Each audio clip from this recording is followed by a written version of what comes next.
up, guys, and welcome back to another edition of Competitive Edge Podcast. Today, we've got a true competitor, one of my friends, local real estate, not only coach, she's built out her own team, which we're going to talk about, rebuilding from scratch. So imagine you have a team that's winning, successful, your company is actually performing on all metrics, but you decide to start over. Why in the world would anybody do that? And then also, she's been a TV host. She's one of my good friends and also part of Brand Builders here. Lacey Newman, some of you in real estate and mortgage have probably already seen her content, as not only has it gone viral in some respects, but it's quality. She actually shares her life, how she's built out her team, what she's doing. And I think we're all really gravitating towards that, is what are real producers and real winners doing today? So we're gonna talk about that. We're gonna talk about how you build your personal brand, how do you build an elite team so you don't burn yourself out, but you actually attract the people that you wanna work with and the clients you wanna work with today. So I'm excited because selfishly, I get to learn. This is the things that we love to do with our team, and you're gonna learn as well. So welcome to the show, Lacey. Thanks for having me. I'm so excited to be here. Well, we were joking before we started. This was like almost a year ago, Atlas Alliance, we were doing that. We connected up and I've been following your journey. We're like, same. How has it taken a year? And it's because you've been so busy. Well, we've both been busy, but it's great. It's great to have the problem of being so busy, but it's awesome when you finally have that moment where you're like, this, you know, what's great is it's so important that it happened. Like we made it happen. A year later, we're here. That's it. I wasn't going to give up. And I know our schedules, we're both going different directions. You restarted some things. You're coaching. You've got your real estate team that's growing and doing all that. People that may not know what you're doing today, you have a lot of hats. I was like, hold on, you're doing this, you're doing this. And I'm like, but they're all integrated. So tell about just a little background, what you're into right now that you're leading. Yes. Okay. So currently I am a TV host for the American Dream TV. I run the Elevated Living Advisory, which is a top 1% real estate team at Compass in Nashville. I am the founder and CEO of Elevated Agents, which is my coaching and mentorship program. And, you know, I'm also a single mom of 2 teenagers. So life is a little bit wild. And I've seen that. You've shared some of your real life, which I love, by the way, because everybody's like, how do you do that? And I know with 3 kids, we're all over the place. And I tell you all the time, I was like, man, we're all over. Even like right now, we're in this changing season. Mm-hmm. Kids are going back to school. And we were talking about that a little bit of, it is chaos. Like whether people admit it or not, it is, in our house, it's chaos right now. So how do you approach that? Wearing all these hats, you got 2 kids, you got a career, you've got all that. Is there anything that's worked for you to actually show up? And I hate to use the word balance, but how do you actually integrate and show up in the areas that you're needed? Well, I think it's kind of embracing the messy middle, which is where I feel like I very much am right now in a whole lot of respects. But, you know, right now we're at the end of summer. Some people's kids have just gone back to school. Like I saw the first yellow school bus in my neighborhood this week. Oh, yeah. My kids don't go back for a couple more weeks. So we are quite literally in this in-between season. It's a million degrees outside. It's nowhere close to fall, but yet our inboxes are full with, you know, school supply this, field trip that, whatever the case may be. And which feels very disjointed because we're like, but it's summer, but we have all these, I know everything that's going on for the next 3 months. And there's also this pressure, right? Because so many people in real estate took a lot of time off this summer. Yes, as we should go on vacation with our families, as we should take care of ourselves and enjoy the outdoors while we can. But there's this pressure of, the end of the year is not too far away, and how am I going to make the most of that? Because I know if I sit on my heels and I don't get re-engaged with my business, I know what my Q1 and Q2 are going to look like. I've been there before.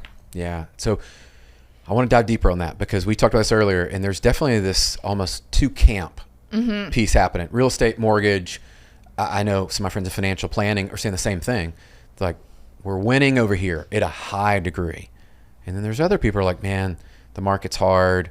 Rates are where they are, although they just dip back down to the lowest. Just put that out there. Don't even talk about it. I know, like, don't even want to mention it, but we'll just say for those, like, it is a good sign, right? It's there. But you have these 2 camps, and you get to coach, and you're working with, I mean, your team. You've got some of the highest performing, not just female entrepreneurs, but in real estate across the country. I was looking at some of you guys' numbers, and I'm like, no one told your team that the market had really not accelerated. So what are you guys doing? What are you focused on that's allowing you, and you're seeing top performers win today? It comes down to a couple different things. One of the things, which I'm sure you're going to love based on the title of this podcast, is it really comes down to having a winning mentality. We don't make excuses. We have standards, and I don't care what interest rates are doing. I don't care what the market is doing. I don't care what the weather is doing. We show up according to our standards 365 days a year. Love it. And so that's kind of, I would say, the number one thing is my philosophy, and what I believe to be true and have seen over and over in my own life and business is you create your most ideal opportunities when you show up as your most ideal self. So it starts with you before any of those outside influences come into play. The second thing I would say is that we have invested heavily in our personal brands. And it's 2025. And here's the thing. Here's the truth that I want any real estate agent who happens to be listening to this, or mortgage lender, or person in title, or person in any adjacent entrepreneurial industry.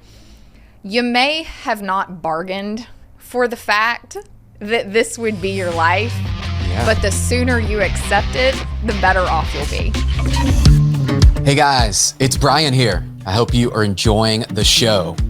By the way, if you're an entrepreneur or a solopreneur looking to grow your personal brand, make a bigger impact, maybe increase your leads and grow your revenue, let's help you get started today by connecting up with my friends over at the Brand Builders Group. You've heard me talk about them, but if you're new here, this is definitely the first step to get you started in turning your reputation into revenue. Head over to freebrandcall.com/Brian Covey. Again, to set up your free brand call, go to freebrandcall.com/Brian Covey to set up a free strategy call with one of the team at Brand Builders, and they will dive into your specific goals for how you want to grow your personal brand. I can't wait to hear how it goes. Do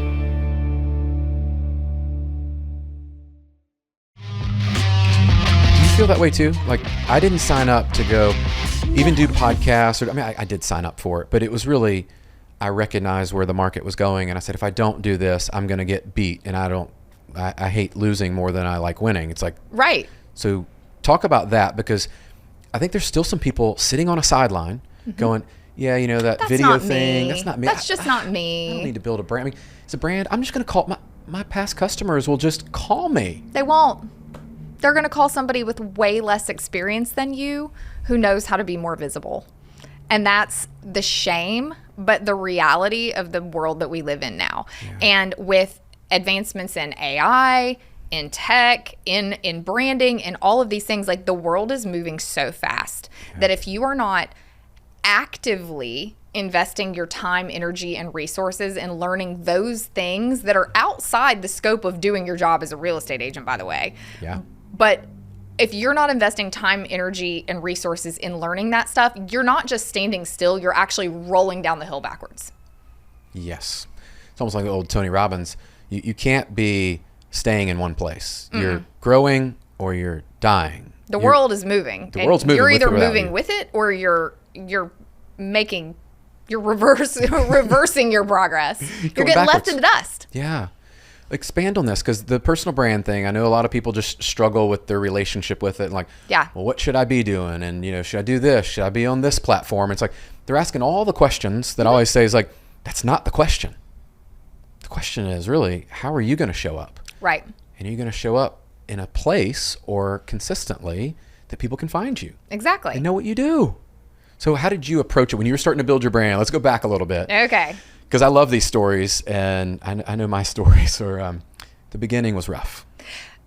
It's still rough, if I'm being honest. Yes. It really is. It's still rough. It is so humbling, honestly, because, for example, and I've been at this. I've been intentionally working on growing my personal brand for about 3 years now.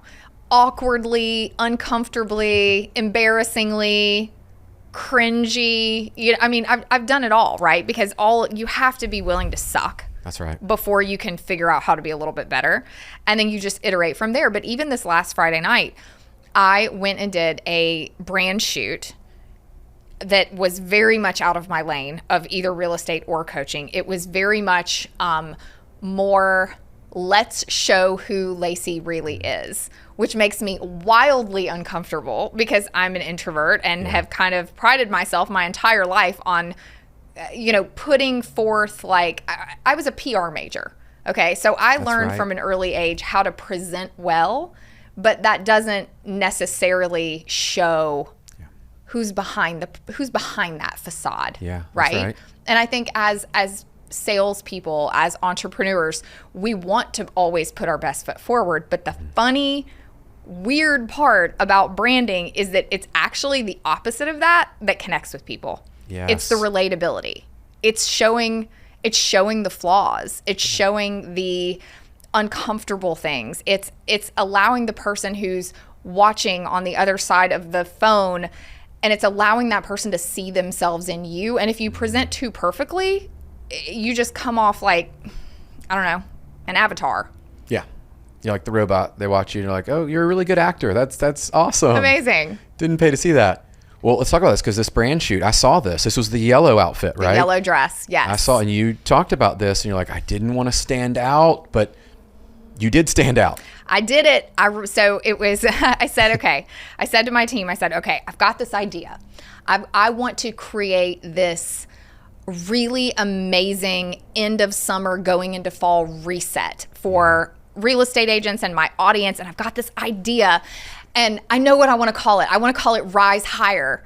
Do you guys have any ideas? And my photographer immediately was like, do it on a high rise.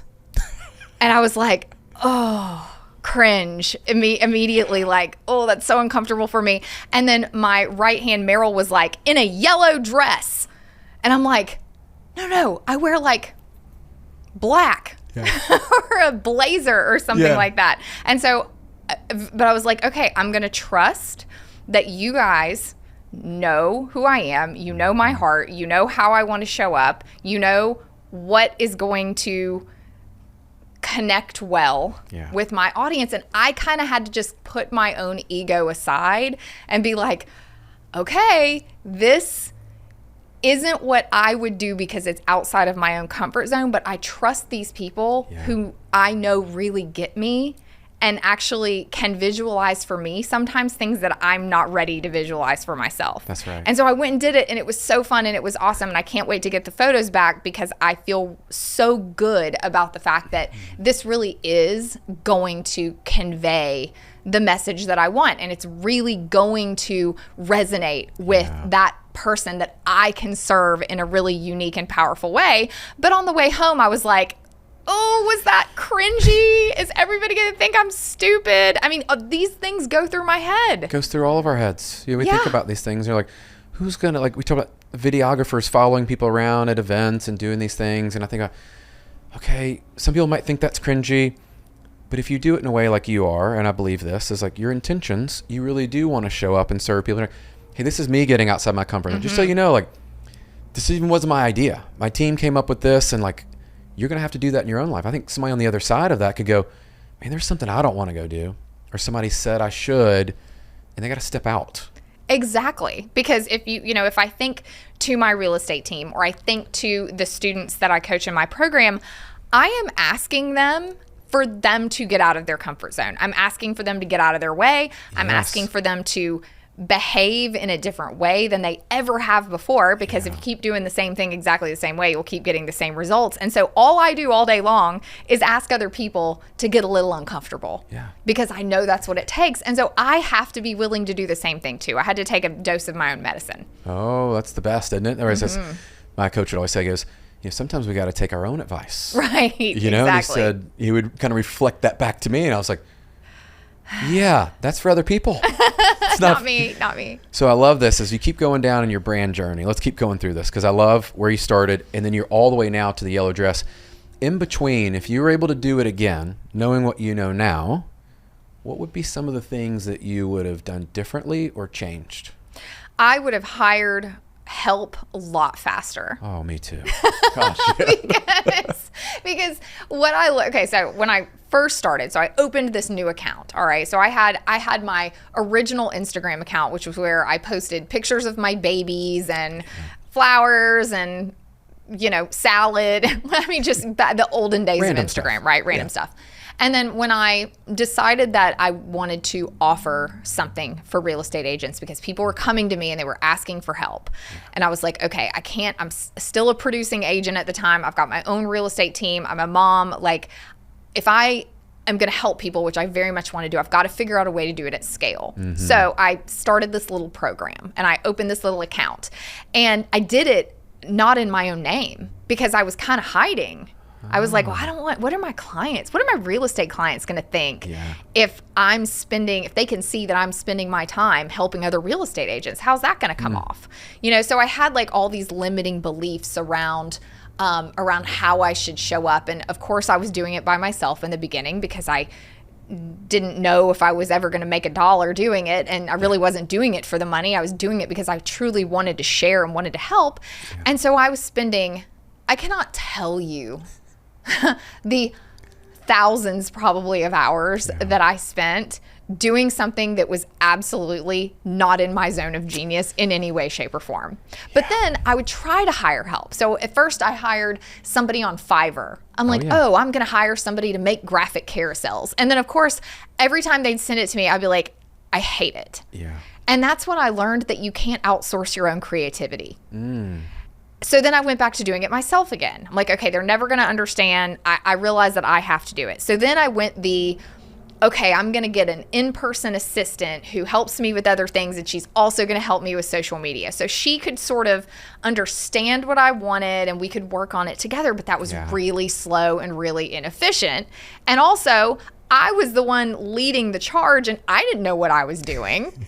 So then I hired my first sort of content manager who helped me get really, really confident. Well, I say really confident on camera. I was not that confident on camera, but he took my on-camera confidence from like, let's call it 0 to 7, right? So I'm like, okay, I can do this. And so that was great. That was an amazing investment. But then I started realizing I needed a more baked out strategy. I needed systems in place because, you know, some days you wake up and you just really don't feel like making a reel or talking to the camera. I mean, it's a lot of work. And so even if you do have help. So then I went back to doing it myself for a while. And so long story short, I finally landed on, I now have this amazing social media team called Social Crew. Cece and Jonathan have been the biggest blessing in my life in the last 6 months because they have really helped turn my content creation into strategy and systems that allow me the freedom to really be creative. And so what I do is I spend time generally on the weekend because that's when I have more mental white space. I'm out of my to-do list. I'm not I'm not bouncing in between meetings. And so kind of one of my weekend rituals is I take my coffee outside, I go sit outside by the pool with my computer, and I go through and I write and I pour out from my heart. What are the things that my ideal client needs to know? What have I learned this week? You know, I look back at everything I've done and I'm like, what message really came through for me this week? And then I create content around that. And that actually is what does the very best because it's so real. Yes. It's the old document over create. Yes.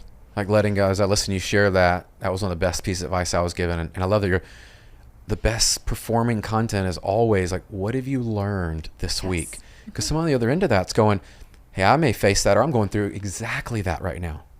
Can you help me? Exactly. And you show up. So I love that you've got a ritual around it because we were having a conversation this morning. So I was like, hey, you know, what's going on? I told him about my day and here's how we batch content and do all that stuff. Like, well, what's your preparation? And you talked about systems and strategy, which most people miss. Can you elaborate on like somebody's listening to that today and they're like, dude, I got no system or strategy. Like I'm just all over the place. Winging it. I've been there. Winging it. I winged it for a really, really long time. It don't work. No. Exhausting. It's really tiring and frustrating. And then you don't see results. And then what happens is I call it the visibility vortex. Ooh. Okay. So what I see so many people do, myself many times over, is you're like, okay, I'm going to do it. Yeah. Like we're doing this. We're getting back on the horse. I'm going to start creating content. I'm going to talk to my audience. I'm going to show up. And then we start making something. And then we look at it and we start beating ourselves up. Oh, yeah. And we're like, oh, I don't like that. And perfectionism comes in. Yeah. And so we either don't post it at all and it lives in our camera forever, or we delete it, or we do post it. And then what do? we start comparing ourselves to everybody else. Oh, it's the worst. And we start looking, and as we do these things, we start getting pulled deeper and deeper into the vortex. And then whether we even recognize it or not, we have started this negative loop in our own heads about the content we created. We make up all these stories about other people and how much better they are at it, how much easier it is for them, how we make up this story where this imaginary other person is looking at our post and her post and going, hers is a lot better than hers, right? Like that imaginary person who sits there and compares real estate agents' content. That person doesn't exist. And if they do, they need to get a life and a job. But Amen. So we make up these stories of what's happening. And then what we do is we start giving ourselves excuses not to create the next piece of content, not to show up that next time. And we don't admit to ourselves that's what we're doing. Instead, we're just like, oh, well, I'm really busy. I have to go do this instead. Or this other thing came up, and so I've got to push this off to the back burner. So we don't make a conscious decision to stop showing up. We just pile a bunch of excuses in front of ourselves and keep ourselves from doing it. And then once we realize that we haven't shown up for a couple days or a week or even a couple months, like one of the agents in my program I was talking to yesterday, then we're like, I don't even know how to start again. And that's when you know you're at the very bottom of the vortex, is when you're like, I don't know how I got here, but I don't know how to get out of it. It's almost like rock bottom. And then you have to figure out how do I get out all the way back out to the top, and how do I avoid getting sucked back into the vortex again? Man, I can relate to all those. I've done it. Yeah. A lot of times. And the people that are real, they probably are listening to this going, ooh, that was me. That was me. It could have even been this week that they did that. And I think back to a really good message someone gave me. I don't know if you ever had this, but they shared with me. They go, one, Brian, people are not looking at all of your content ever. And anyone that's stalking your content is not your ideal customer. And like, they're never going to do business with you. They're a stalker. They're not a customer. They're busy living their own lives in their own world. And so one, they don't see all your content. So if you have a bad one or you have something, it doesn't even matter. You're just showing up consistently. And I had another friend share that goes, when you realize that like half of the people that are even on social are fake, and there's so much, I just keep it real. Not even real. It's not even real. Like you watch that and you go, oh man, like I think Instagram's gotten a little better with weeding out some bots, but you look at that and just go, man, some of this, you don't even know what's real with AI agents and AI editing and AI comments and like all this happening. You go, so am I really doing it for that? Or am I doing it for the person that's actually going to engage with my content, that's a real human? How did you make the shift and start seeing people get lost in that, likes, comments, virality, all this, and move into a place where I notice your content now, like you're very much a two-way of like, you engage, you reciprocate, you're like, hey, DM me this. You have people that I feel like they want to engage and they're real people because you move them from this online world to an offline opportunity. Exactly. And you know, it's one thing to have a follower, but a follower doesn't actually do anything for you. No. It doesn't, you know, you may have somebody who consumes the content and that's all great, but like what you're really trying to do here is build relationships and turn those followers into people you actually know. And that I have friends that I met through Instagram that by the time we finally met each other in person in real life, we felt like we knew each other because we had been Instagram friends for that long and created a real relationship. And that's the goal. And it's funny because I reach out to every new follower that I get, and except for ones that definitely are bots. But I reach out to every new follower and I'm like, hey, thank you so much for the follow. You know, are you just here for inspiration? Is there any way I can help you? I mean, I genuinely reach out and say like, hey, thank you. Yes. And how can I help? And it's funny how many people don't believe it's me. They think that I'm a bot. Oh, not even your team. They think it's a bot. They think I'm AI. And so I will absolutely send you a selfie sitting in my living room in my bathrobe at 10 o'clock at night just to prove, no, it's actually me. I'm literally sitting here trying to chat with you. Like it's actually So it's really, myself. You're not even using a program to do the automatic interest. Okay. Yeah, This we is do. cool. We do genuine reach outs. And so so you've got to sort of break through the I'm a real person obstacle, which who in a million years would think that we'd be at a place in the world where like we had to prove that we're real people and not bots. But then once you can start creating that relationship, you've got to get it off social media because busy people don't have time to sit in their DMs all the time. So you've got to offer some value that takes them off the platform and into your real world, whether that's a CRM and you offer them a lead magnet or you create and foster that relationship in some other way. You got to turn them from a follower into a real person that's actually in your life that you can really serve. And so, I have people ask me all the time, they're like, oh, well, I want to get followers through organic content or should I run ads or whatever? And I'm like, well, if you don't have a back-end system set up to actually maintain those relationships and nurture them and remember those people, just like you would do with your CRM of any other lead you got anywhere else. If you don't have that set up, you're just basically, wasting your time and energy and potentially a lot of money. Oh, it could be tons. They have no way to nurture those after. Oh, okay. Talk to me about this when you're moving people offline. You've asked them now, which I love. You personally reach out. I love this. And now you're asking, you here for inspiration, you here for coaching, real estate, all of that. Then what does that process look like to then put them in the right kind of, I don't want to say funnel, but the right category to serve them? Right. So it depends on what they're here for. Obviously, if somebody's looking to buy or sell in Nashville, then I connect them directly with my real estate team. Yay. I have a lot of people will be like, oh, I'm not looking to buy anything. And I'm like, no problem. I have so many free things to give away. So, I might direct somebody towards a private podcast. That's a really great resource. That's things that I created. That's one of the first things I created when I started doing my coaching and mentoring is I created this private podcast. And somebody asked me recently, well, why is it private? And I said, because I want to be able to say all the things I don't want my clients to hear. I want to tell the truth about real estate. I want to be able to share what I really think and feel and do in a way that I don't have to worry about how is this going to be perceived by a buyer or seller because it's a different audience. So we have that, or, I have events. I have all sorts of different things. And some people, we just become buddies. I love it. Yeah, those are the connections. You said something earlier too. I love going to events or you meet somebody that you've been connected on social. And then you meet them, and that ability to connect and not go through the weird, awkward, like I've never really gotten to know them, and it's this first introduction. Like when I go to an event, the difference between meeting somebody that I know nothing about versus the one like, oh, I've seen your content. I know who you are. Like based on what they've shared, I'm like, okay, I vibe with them or I don't. Exactly. And I know quickly. Okay, we're going to shift gears because I'm excited about this part. You, very much like what I am just going through, almost month 5 over at Cross Country, you decided just to kind of burn some things down, start over, build your team very intentionally. And I don't want to steal all the thunder, but give her a little background of what you were doing before you decided, hey, I'm going to restart this whole thing. I'm going to go this direction, not focus on production. I'm going to build out this successful female, like just incredible agents and just build it from scratch. Yeah. Like crazy. Most people, Lacey, in this kind of market we've had the last few years, I'm like, what is she doing?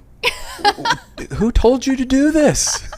This is not going to work. Yeah. So the backstory is I had a real estate team, myself and my business partner, for 9 years. And I mean, we sold, $500 million worth of real estate together. I mean, not a small amount. Yeah. And had an awesome team. I mean, really cutting edge marketing for real estate. Just really earned a lot of really quality long-term client relationships, especially in the new construction and luxury markets. I mean, just couldn't have gone better. I mean, we've been top 5 in Tennessee for several years running. Yeah. And because I was evolving and I started doing some other things, the TV stuff, the coaching stuff, things started to shift. Yeah. And what I learned is that when you change and when you grow, it affects all the people around you. Oh, yeah. And so I got to a point with my real estate partner that one day, in an extremely chill and casual and loving way, I was like, hey, do you feel like we should be partners anymore? And he was like, yeah, I don't think we should. And I was like, I was thinking that too. And so people would assume that when there's a top real estate team that decides to part ways, that there is some sort of blow up. Right. And there was no blow up at all. It was literally a casual conversation where we both realized we kind of had been thinking the same thing for a while and just had not been ready to vocalize it yet. And then we did, and we both realized that we'd been moving and growing in different directions, and that was so okay. And so now we're back to just being good friends again. Yeah. And so he's had the opportunity to get a fresh start with his real estate team. I've gotten a fresh start with the real estate team, and we're both co-creating these amazing things out of the version of who we are today, instead of staying locked into the version of who we were 9 years ago. Powerful. But it takes a lot of courage to decide to start over when you have something that's working really well anyway. What advice would you give to people that, because I have this conversation, going through it myself, you have all these things going on in your head and you're like, okay, is this the right thing? Should I keep doing this? Well, this is good enough. Is it ever going to be that good? Like, you just all these things circling. Somebody's listening to that like, hey, Lacey, I feel you. Like, I'm part of something maybe I've outgrown, or maybe I've got a different vision for where I want to go. Like, I've got sights set on maybe not producing. Like, that happens in mortgage too. We're like, I've produced for X number of years. I want to go build a team. Like, what would you tell them as they're thinking through that? I really feel like you're called to your next level. And so for anybody who is feeling that sensation and having that recurring thought in their head of, I don't know what it is, but maybe there's something more, that is a sign. Yeah. I mean, you should listen to that. That is your inner knowing telling you there is more for you, and there is something that's there. And so I believe that if you feel that and you hear that and you hear that voice inside of you, you should listen to it. And it takes a lot of courage. And just because you're rebuilding something, because you're being called to a higher level and you're rebuilding something in alignment, it doesn't mean it's easy. No. I mean, this new real estate team that, I parted ways with my former partner in March. The new real estate team was established in May, so we're just coming up on 3 months. And it has been a grind. Yeah. And I'm rebuilding it with the most incredible women, the most aligned agents. I mean, people that I get out of bed every morning and I'm so excited, like pinching myself that these are the people that I'm creating this business with. And it is still so hard and so challenging. And I feel like some days I'm just walking through mud. I'm like, I feel like we're working so hard not getting anywhere. But I think that's just what it is like, just because it's aligned and just because it's right doesn't mean it's easy. No, not at all. Maybe even harder. And so, but you've just got to keep putting one foot in front of the other. And now 3 months in, we're starting to find the rhythm. Yeah. Like, I feel like the train is on the track and everybody's starting to move in the right direction. And it feels really good. And so I feel the momentum building, and that's super exciting. Well, I can see it. And we moved almost at the same time. I remember seeing yours. I was like, hold on, somebody else is doing this. I'm like, so I'm not the only crazy one out there. Not the only crazy one. And the people that I've talked to, they're definitely almost like the camps of people winning and people that are still having really tough years. And it's like seeing you step out in a market like this, it is inspiring. And I love that you've got all of these, I just call them female entrepreneurs, because the way I look at, like, the way you guys have your conversations, your content and all that, like, oh, this is really cool. It's more than just real estate. I get the vibe of that. And you're really teaching them, and you've moved into this leadership role. And so a lot of people struggle with this. How has that been for you? Of, top producer over here, you're jamming, what you have to do, you're managing yourself, and now you've got 8 agents. So we have 4 agents on the team. So there are 4 agents on the real estate team, and then I have 4 team members on the coaching That's what side. It was. That's right. Okay. Yes. So, but what I learned is that you cannot be an excellent operator and an excellent leader at the same time. Talk about that. So for the longest time, I was a kick-ass agent. Yeah. I mean, I was a great agent, like nobody better. Like I worked so hard. I cared the most. You know, I might not have been the smartest. I might not have been the most successful out there, but I cared the most. And I took the best care of our clients. And I loved it, and it was amazing.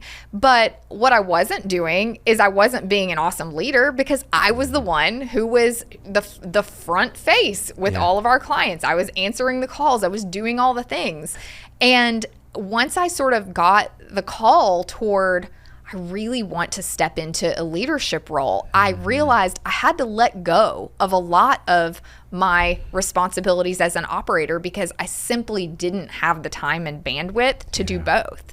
And that was a really, really hard transition to make, because there were a lot of expectations of me. You know, I had a lot of people who were used to seeing me do a particular thing for a really long time, and they were counting on that.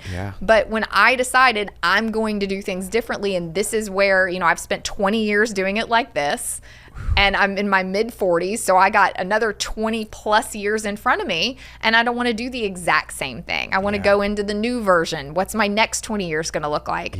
But it required a lot of letting go so that I could make room for the new things and the new growth opportunities and the new responsibilities that come with it. Oh yeah. So if somebody's listening, they're like, okay, what did you let go of? Because this is always the question of like, well, I don't want to let go of that because there's nobody that can do it like I do it. Oh, and, yeah. Well, I like doing this. And, you know, all these things that we all say. Oh, yeah. What helped you the most that you let go of, that you now look back and you're like, oh, man, like that's what I should have been letting go of? Yeah. So, well, I had to change a lot of beliefs. Okay. So the very first belief I had to let go of is I don't have time.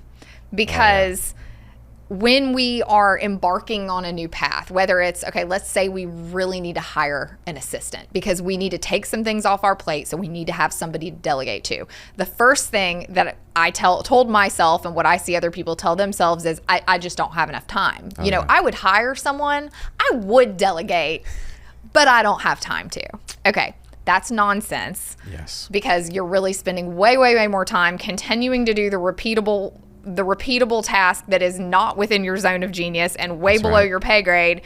You're spending way more time and energy doing it repeatedly than if you just took a pause and you taught somebody else to do it and then you let them do it. But what that's a smoke screen for is I don't actually believe somebody could do it as well as me. And so the really interesting reality that I've discovered is that actually there are people who could do it a lot better than you if you would just let them have the chance.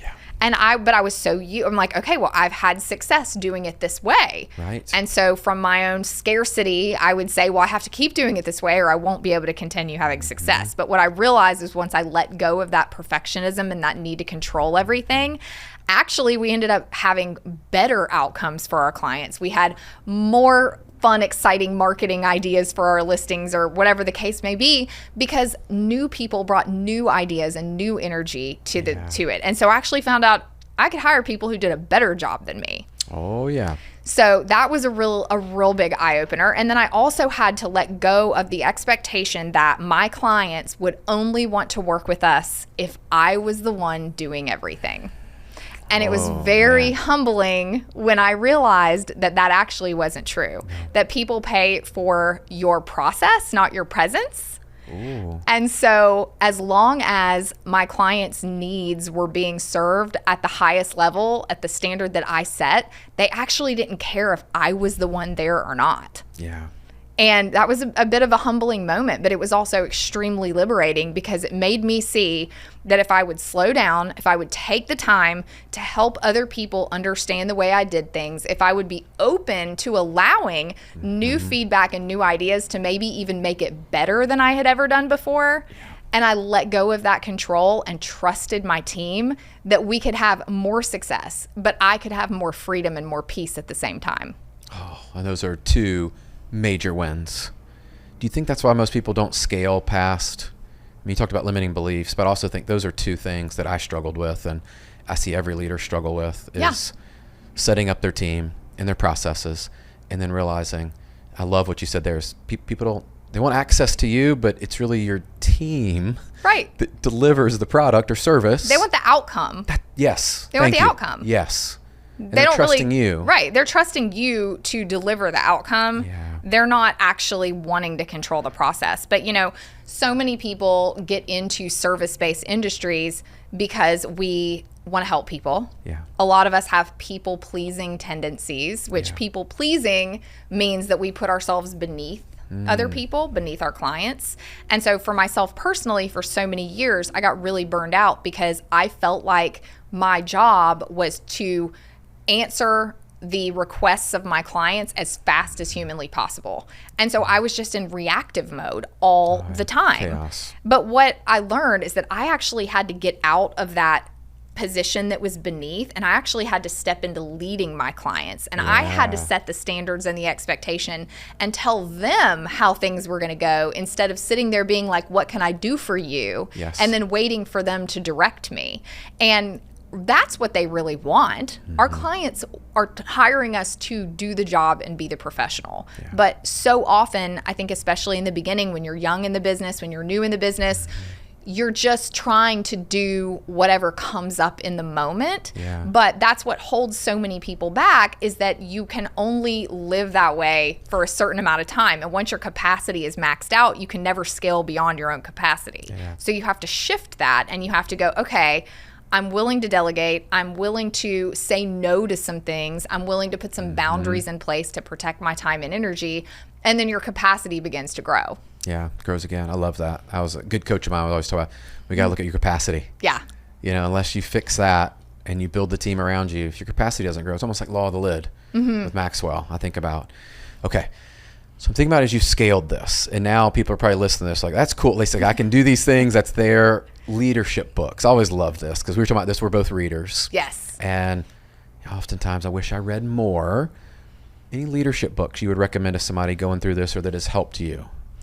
There's so many. It's really hard to choose. I mean, I'm a big Dan Sullivan and Dr. Benjamin Hardy fan. And I read 10X is Easier Than 2X, The Gap and the Gain, and Who Not How multiple times. I absolutely love those. Those are required reading. Buy Back Your Time by Dan Martell has been one of the most transformative books. That's so tactical, which I really love. Like, it's not, it gives you do this, then do this, then do this. I mean, very, very tactical, which I love. And then Turning Pro is another one that's a really quick read that is more storytelling, but really just helps you see the difference between, are you doing this as a hobby, or are you really doing this as a profession? And what I always say is, like, every real estate agent is self-employed, but not every real estate agent realizes they're an entrepreneur. Ooh, yeah. Big difference. Big difference. Yeah. I think they figure it. Okay. Changing gears, because I know people would be upset if I didn't ask you this. You've gotten big into AI, and I've seen you've shared some things, how it's helped your processes, it's helped with your team and all that. Give me a little bit, like 30,000 foot view. Because I don't want to get into too many details of it, but I would like to know, like, how you're viewing this, and in real estate, how people are using that you see they can get in and start to leverage what we know is, like, evolving so fast. So fast. So I bought a car with ChatGPT last week. Okay. So I use ChatGPT for so much now that it is almost like having a consultant in my pocket. Yeah. So I decided I was going to trade my car in, and I had my eye on a couple different things. And I said, okay, here's my thought. This is what I drive right now. I'm feeling like I'm ready to have something new, and these are the 3 cars I'm considering. And I did not give it any details about anything. I just said, these are the 3 cars I'm considering. It broke down for me based on your stage of life, based on what your goals and vision is for your business. If you get this car, it says this. If you get this car, it says that. But the one that's really aligned with your next level is this. And it was exactly the one that I really thought I would want. So you really wanted. That was the one I wanted. And it guessed and recommended the one that was actually the one I really wanted. And so then I'm like, okay, well, how do I go about negotiating this trade-in deal with the dealership? And I told it all of the stats on my current vehicle, and it literally advised me. I mean, I was screenshotting the text messages with the dealership and putting them in ChatGPT, and it was telling me questions to ask, and I negotiated an amazing car purchase for myself with ChatGPT's help. How wild is this? Wild. And people that are not using it for things like this, like I didn't do as cool as that, but I have to get new tires on my car. And I just asked this, I took a screenshot of the tire, I put it in there, I go, hey, I need to get these, this is it. And it gave me this, I didn't even know this existed. I can order the tires from this online factory, get them cheaper, send it to one of the places I've had. And it would save me several $100s. And I'm like, this is even possible? Let's only share that for people. It's like, we think we know, but if we're not leveraging it, and what I love about yours is you've used AI and chat and all these tools, so it knew you. It knows me. Yes. And that's the thing. I mean, I literally will be like, listen to what my daughter just said. Yeah. How should I handle this? And it'll be like, okay, here's what she's really saying, but based on what you told me, this is probably what she's really thinking, and here would be a good response. And I'm like, copy, paste, and move the text message. So, I mean, point being, like you asked about how I'm using it in business. I'm using it in my life. So I'm using it in everything that I'm doing. And so when for example, going back to creating content, when I am like, okay, I want to do this weekly recap post. Oh yeah. And I throw some pictures in it, and I'm like, this is what's going on this week. And it helps hold a mirror up. That's where I really see AI's value, is that I take all of my messy thoughts, my messy writing, my raw just realness, and I can put it in there, and it actually just polishes and clarifies and reflects back to me some things that maybe I wasn't even consciously aware of yet. And it kind of cleans it up. And then I'm like, oh, okay, yeah, that makes a ton of sense. But you have to be careful, because obviously we all know when we are reading something that was written by ChatGPT. Yeah, when it's 100% done there. Right, when it's 100% done there and it's got those dashes and, rocket emojis. Like, I cannot make ChatGPT stop sending me rocket emojis. I beg it not to send me a rocket emoji, and it's like, it will not stop. Like, not today, Chat. Not today. Calm down. But so I consider it like an 80% rough draft. Yeah. So I take something, I put my raw ideas in there, it polishes it up, it spits it back out to me, and then I read it and look at it and go, okay, here's how I'm going to put my human touch back on it. Yes. So it's a little more clear, it's a little more concise than it would have been had I just done it myself all the way. Yeah. But it does not lose that human element. Yeah. And I don't get that. Like, when I look at yours, it's like I read it through, I'm like, oh, cool, that's Lacey. Good. Like, yeah. And I love that, because I'll tell people, my brain goes a lot of different ways. That computer wire, it's crossing over. It's crazy. And I put it in there and it just frames. I'm like, nope, I don't like that. I like this. And it's like, I'm just taking things that I would have rewritten. And I'll give you a crazy question I had the other day. It came from Forward, by the way. And I think it was Ryan Leak said this. And it was a question to ask Chat, what's it like working with me? Ooh, that's a great one. And it was like, what's it like being my friend? What's it like being around me? And it was so freakishly spot on. You have to ask it, because any team leader out there, I'll only just give you that question, is it went through things, and it was better than any coach. It was close to some coaches that know me well, but the amount of feedback that it was able to give, if you haven't done that, immediate feedback, then it's just up to you. That's a great one. I've asked it before, where do you see my blind spots? Love that. And I did that a ton when I was working on building out the framework for the new real estate team. I was pouring my thoughts into it. It was helping me organize. And then I was constantly asking it, what am I not thinking about here? What am I not seeing? Yes. What blinders do I have on? What obstacles could be coming up in the future that I'm not considering right now in this moment? So good. And so honestly, I could not have put together a brand new real estate team in the short amount of time that I did without the help of ChatGPT. I love it. I know we could nerd out more. I got one more fun question for you. So we fast forward a year from now. What would success look like in your life, team, and all that for Lacey? Oh, I love this question. I don't get asked this enough, and I don't take the time to think through it enough. So you're getting very raw thoughts here. I would say that having my real estate team really being dialed in and truly functioning without without my day-to-day involvement at a level that I just know is just precise and giving my clients exactly what they need.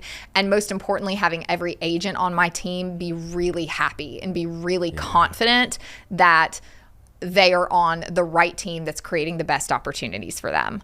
I would love to see my coaching business expand into spaces outside the real estate industry. I've got some mortgage lenders that are knocking on the door. I've got some other real estate adjacent industries that are kind of coming. And I would love to see some expansion into helping serve some other people, other entrepreneurs. And I would love to spend more time speaking. I mean, speaking is where I really feel like I am able to make my biggest impact and really connect with people on a deeper level. And that's where I'm really having the most fun. And so I would love to have more speaking opportunities. I love it. Yeah, and you crush the brand builders piece. And I've seen you speak. So I love that you share all those, because anybody listening, they're like, okay, you're doing the real estate thing. You've got the coaching thing's going to expand. You want to speak. You're still a TV host. You have all these. And hopefully they see how you can build a life that's integrated. Well, yeah. And that's really the root of why I made the change that I made with the real estate team this year was integration, was to be able to, I felt like I had been stretched for the last few years on one of those like medieval torture devices where one arm is going one direction and the other arm's going the other one, limbs are about to be pulled off because I was doing two things that could be one, but they weren't. And it was causing a lot of pain, as you can imagine. And so starting fresh with clear expectations with everybody and total alignment in both teams. In fact, this morning, I got off of what we call our internal alignment meeting, where my real estate team and my coaching team actually get together. And it's a feedback loop. Because my coaching business obviously is informing my real estate team, but then what happens in the real estate team goes back and informs the coaching business so that I can, it's almost like my coaching business is the test, or my real estate team is the test kitchen. So I learn something and I'm like, let's see how this works. And then we implement it in the real estate team. If the team loves it and it works awesome, then I go and I teach it to the agents that I coach. So I'm not just sitting at my desk telling people what to do. We're literally putting all of these things in practice. We're doing it all in real time. And so what I advise my coaching students to do, we're living. This isn't just an idea, or it's not something I did 20 years ago or never did. Like I feel like only a mom in real estate can really understand what it means to be a mom in real estate. Yeah. And so, and a dad, but we moms they're different. It's a different animal. Yeah. And so I think that that's where my heart really is helping other women, especially moms, realize that they can have the business that they envision for themselves, but they can also have the life and the peace and be the mom that they also want to be. They don't have to feel like a failure in one area or the other. Yes. They can win in both. I love it. And you're serving at a high level, and it's cool to see. We're going to be cheering you on. Thank you. We're in your corner. Thank you. And that's the competitive edge. Like I always think about that as like, I always love to listen to these and I'm like, ooh, that's it. That's what you have. That's the superpower. People call it different things, but it's like, that's your uniqueness that you go out to the market, and that's what we love to showcase. So you're a rock star. Awesome. Awesome. Well, guys, it's been another edition of Competitive Edge Podcast, and this was so fun because I've been wanting to have Lacey on for a while, and that is on me because we should have had her. We're probably going to have her back now because I feel like there was all this other stuff I wanted to ask, but today we wanted to keep it concise and give you some actionable items. And hopefully you can see your own story within Lacey's. I love these as they unfold. You listen to how she's been brave enough to start over. You listen to how she's a single mom and what she's doing building her business, how she's built a coaching arm of her business, what she's done, and then a TV host wanting to speak more. Whatever is on your heart, as she mentioned earlier, Lacey said, whatever you're called to do, I just invite you to consider this. You're just one decision, one step, one phone call, one action, whatever that is, away from changing your life. And you might go, oh, that's hokey, whatever. You heard Lacey's story. I share a lot of my own journey in that, and I could see my story within Lacey's today. And I just want you to do this. Just take the one action. Just step out of your comfort zone within that and make the one phone call, make the one decision, whatever that is, and move towards that life that you really want to live. That's why we do the show. We bring on great guests. If you haven't connected with Lacey, we're going to have all of her links there. But if you need coaching, you heard she's expanding that out. So even more, if you're not in just real estate, mortgage, entrepreneurs, get in there. Make sure you connect with her. And of course, if you need real estate support there or Of course, mortgage support will help you with that as well. And the last thing I'll leave you with, we're both Brand Builders members. If you haven't really taken the time to build your brand, hopefully you heard that today and how Lacey's actually built her brand intentionally. And we both tell you, we're both still learning on that journey. So we invite you just to come on in, learn with us, and you're gonna have great people around you. Until the next episode, go out there and do something great. Tell some people about the show, share it with them, leave us a review. We love those 5 stars, but we love even more if you give us feedback about anything that's resonated or how we can help you or serve you. That's why we created the community. That's why we push this out. Share it with a friend that would benefit. We'll see you on the next one.